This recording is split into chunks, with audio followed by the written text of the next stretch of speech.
EpiPens are life-saving for people with severe allergies, but they have come with a big price tag. It forces some to gamble on their chances of a deadly reaction. Now, in January, a new state law took effect that was supposed to ensure pharmacies offer EpiPens at a much more affordable rate.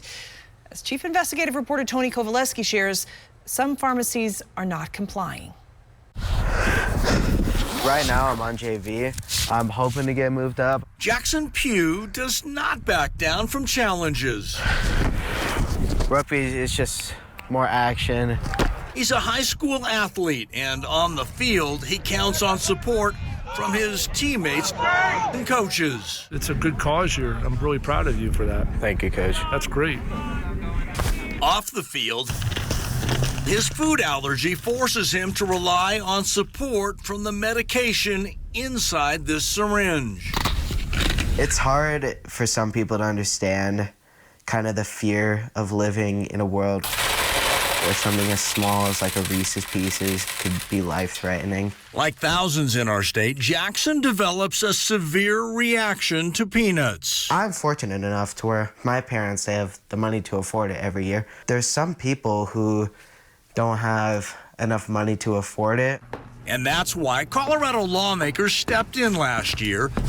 A pack of 2 EpiPens can cost up to $700 for those without insurance. State lawmakers thought they found a solution, and the governor signed this bill, bringing costs down to $60 for qualifying residents. We have been on the hamster wheel of EpiPen purchases for the better part of 14, 15 years. Jackson's mother understands the financial impact of epinephrine injectors.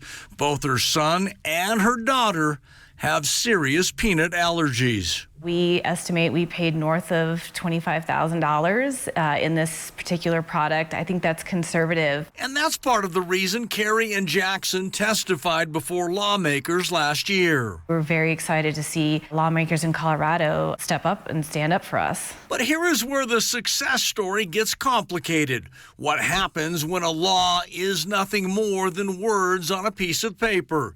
That's right. Colorado families are now learning that some pharmacies in the state are not following the new law, not selling the EpiPens for the discounted price. When you hear this law's in place and yet pharmacies aren't following the law, your reaction? To put it mildly, disappointed, anger, frustration. Families have reached out to our investigative team saying the program's not working.